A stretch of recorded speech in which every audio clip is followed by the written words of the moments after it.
რეალურ ცვლილებებს და არა ფასადებს. ხმა მივეცი დღეს სამართლიანობის არქივს.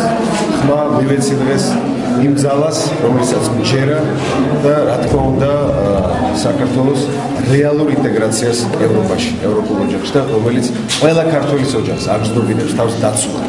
აი ეს არის ის, რასაც მე მივეცი ხმა და დარწმუნებული ვარ, რომ დღევანდელი დღე აქაც მთელ სამეგრელოში და მთელ საქართველოში ჩაივლის მშვიდობიანად და ღირსეულ პოლიტიკურ ძალას მისცემს ქართველები მხარს დაუჭერს. კარგად იხავით.